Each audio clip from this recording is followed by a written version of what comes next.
Rabbil alamin wa bihi nasta'in ala umuri dunya waddin wassalatu wassalamu ala asyrofil anbiya'i wal mursalin sayyidina wa maulana Muhammadin wa ala alihi washabihi ajma'in.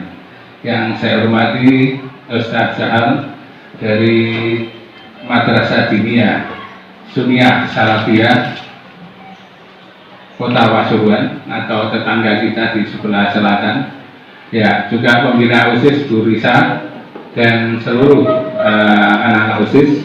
Alhamdulillah pada pagi hari ini kita berkumpul untuk menerima materi dari madrasah dalam rangka untuk mengingatkan kita tentang nilai-nilai integritas yang harus kita bangun dari segi agama.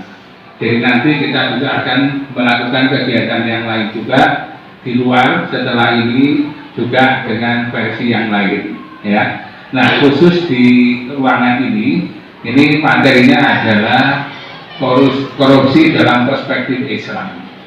Jadi Islam itu ada semua aktivitas itu, ya. Kita nggak boleh dan semuanya. Ini adalah bagian bahwa kita diingatkan kembali nanti oleh Ustaz Sahal, ya, bahwa tindakan korupsi itu tindakan yang nggak baik.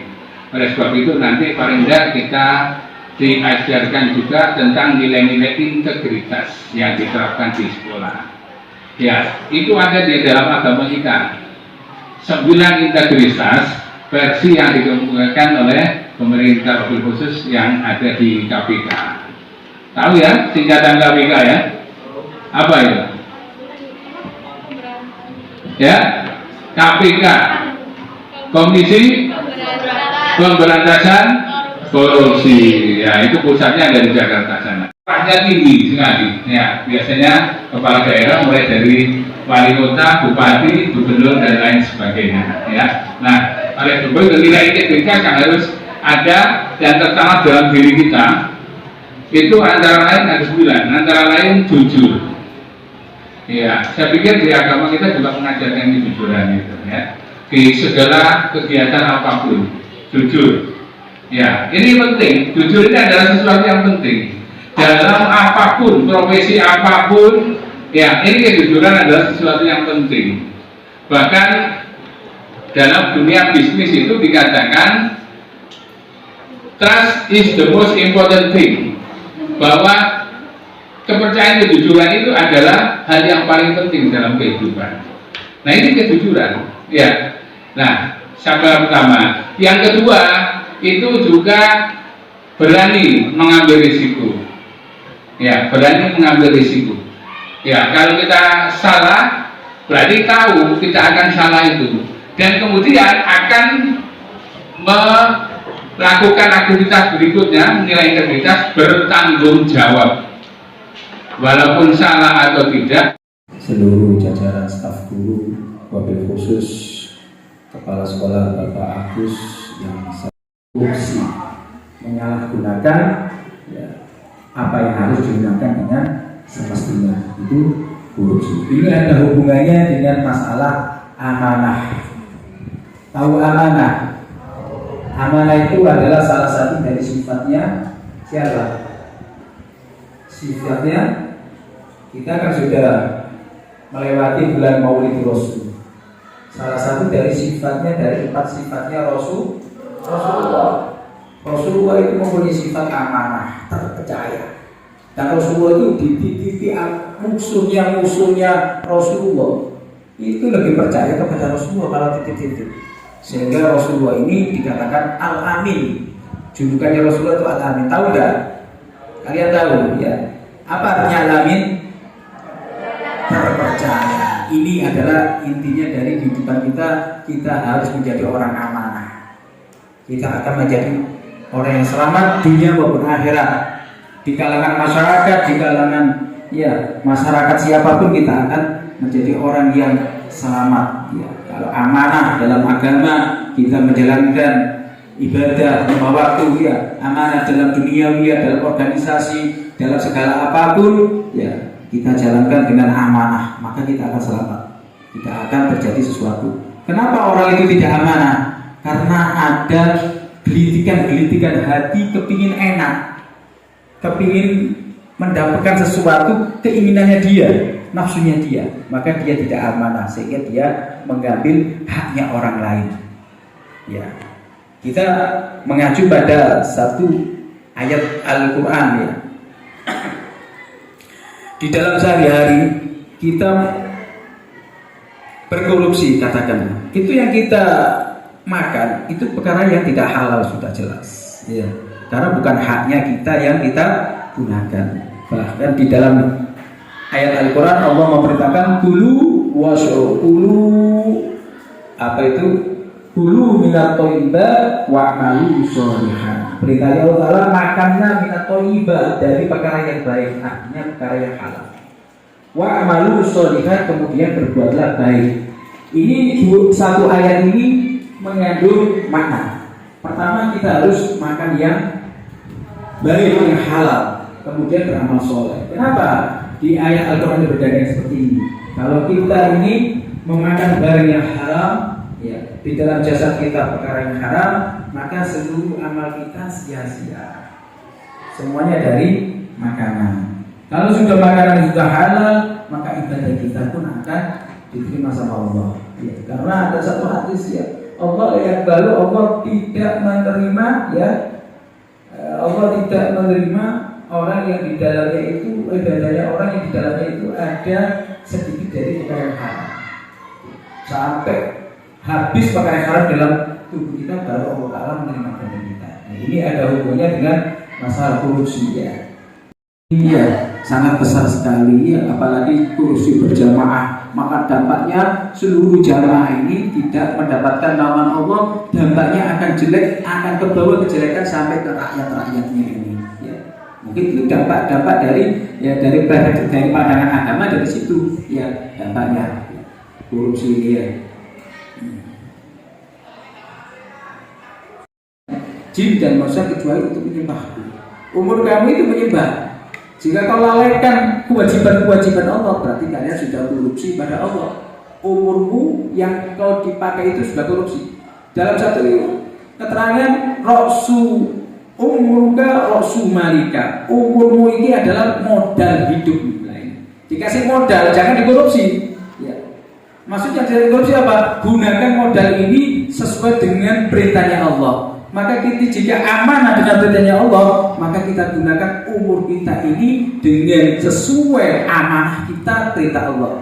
Kalau kita selewengkan, kita buat maksiat, buat hura-hura, maka kita sudah menyelewengkan dana umur kita yang dari Allah ini. Itu tuh macamnya. Ya. Di dalam satu keterangan hadisnya Rasulullah. Saya bawakan satu hadis ini yang diriwayatkan oleh Bukhari Muslim ya, di dalam hadis Arba'in yang ke-6 ya, dari Arba'in yang kama qala Rasulullah SAW, innal halal bayyinun. Sesungguhnya perkara yang haram itu sudah jelas, perkara yang halal itu sudah jelas. Wa innal harama bayyinun, dan perkara yang haram juga jelas. Ada di antara halal dan haram yang tidak diketahui ini halal atau haram. Berarti itu adalah apa? Syubhat. Ya.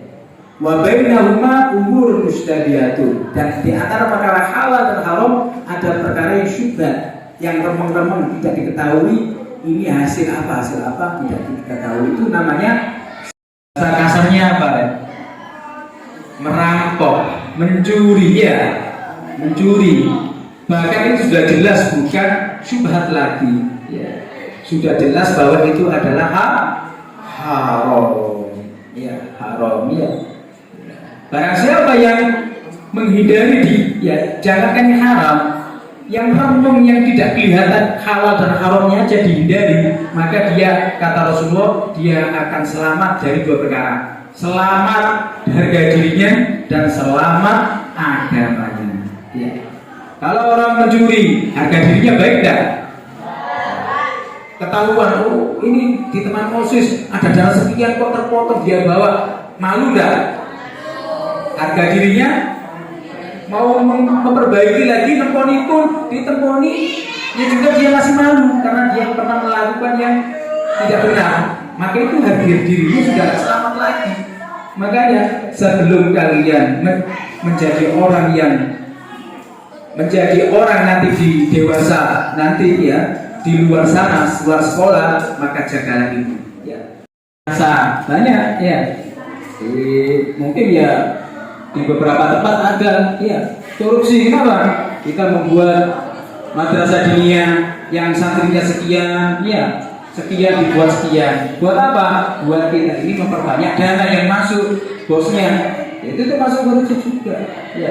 Bahkan ini lebih ya di bidang agama ya, di bidang madrasah ya, seharusnya memberikan contoh, tidak memberikan contoh ya. Ya mudah-mudahan ya di dalam kalangan kita ini ya, sekitar kita ini mudah-mudahan diselamatkan dari yang namanya korupsi, insyaallah ya. Mungkin ya, dari sedikit ini ya bisa yang saya sampaikan memahami masalah korupsi ya. Kita tidak bisa untuk panjang lebar detail seperti itu karena ya cukuplah untuk kalian untuk pembekalan tentang korupsi ini ya. Paham ya? Mungkin dari ini yang sudah saya sampaikan, mungkin ada pertanyaan yang bisa untuk ditanyakan, silakan. Adalah apa dampak dari berkorupsi dalam Islam? Ya, banyak sekali ya dampaknya. Kalau kita diambilkan dari hadis-hadis Rasulullah, dampak dari korupsi, dampaknya itu zahir maupun batin. Dampaknya banyak ya. Kalau secara zahir, dampaknya kepada stabilitas kehidupan masyarakat jika itu ada di negara ya. Itu kalau di dalam dampak pribadi masing-masing yang koruptor, yang korupsi, yang dia makan itu dampaknya. Salah satunya apa? Dampak di dalam pemandangan Rasulullah yang dia makan perkara yang sudah tidak halal. Tadi sudah jelas dampak dari yang zahir, stabilitas dari kehidupan akan hancur, dana akan kekurangan, akan sendi-sendi di dalam kehidupan ini akan kekurangan semuanya ya. Pasokan-pasokan. Jika dan dampak untuk diri kita sendiri itu kita acu pada yang kitab dan saya bawa ini, yaitu ada dua hadis mungkin yang saya bawakan di sini. Yang pertama ya, dampaknya itu diriwayatkan dari sahabat Sa'ala Rasulullah SAW. Beliau bertanya kepada Rasulullah ya, an yas'alullah ta'ala an yas'alullah ta'ala an yaj'ala mujabad da'wah. Saat ini bertanya meminta kepada Rasulullah untuk menjadikan orang yang doanya diijabahi, doanya mustajab. Kalian mau nggak doanya mustajab? Doa mustajab biasanya itu digelar para wali, seperti Sunan Bonang, ya, dituding pohon apa itu namanya, pohon apa itu, pohon kolang kaling jadi emas seketika itu, karena mustajab. Sunan Kalijaga, ya mustajab. Rasulullah doa mustajab, ya, para wali mustajab. Kenapa? Ya, dampaknya di sini. Kata Rasulullah SAW, dampaknya di sini, ya, Bapak lalu atib tak makan. Halalkan, baguskan makananmu ya. Terus tajab dakwatuka, maka akan dikabulkan doa. Di antara doa tidak dikabulkan itu adalah karena ada perkara yang dimakan yang tidak halal. Ini dampak ya. Di antaranya lagi kata Rasulullah SAW, man akal ya, kalau jika dia makan halal, jika dia makan halal, arba'ina yauman, 40 hari, nawarobal bahu, maka Allah akan sinari hatinya dengan cahayanya Allah. Wa ajra ya nabi al-hikmah, dan Allah akan mengalirkan di dalam hatinya ilmu hikmah ya dari lisannya.